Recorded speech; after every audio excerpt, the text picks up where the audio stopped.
আসসালামু আলাইকুম। আমি নাজমা বরিশাল থেকে। রিজিকের মালিক আল্লাহ। আল্লাহ চাইলে সব পারে। ধনীকে গরিব বানায় দিতে পারে, গরিবকে ধনী বানায় দিতে পারে রাতারাতি। তো যাই হোক, ঘূর্ণিঝড় রেমালের বন্যার পানিতে এই তো আমাদের ঘরবাড়ির অবস্থা। আপনারা আগেও দেখছেন ভিডিওতে।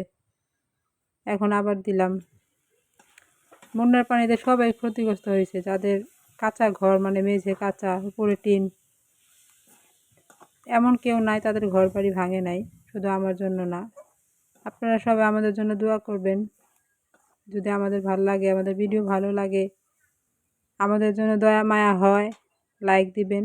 যারা নতুন দেখতেছেন সাবস্ক্রাইব করে আমাদের পাশে থাকবেন।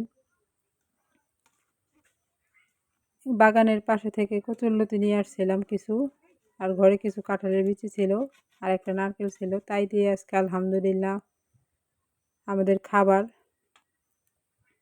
তো যার যেমন রিজিক, আল্লাহ যার রিজিকে যা রাখছে। তো ভালো থাকবেন সবাই, আমাদের জন্য দোয়া করবেন। আমরাও সবাই আপনাদের জন্য দোয়া করব। শুধু আমাদের জন্য না, যারা বন্যার পানিতে ক্ষতিগ্রস্ত হয়েছে, আমাদের মতো সব কিছু হারাইছে, তাদের জন্য দোয়া করবেন। আল্লাহ হাফেজ।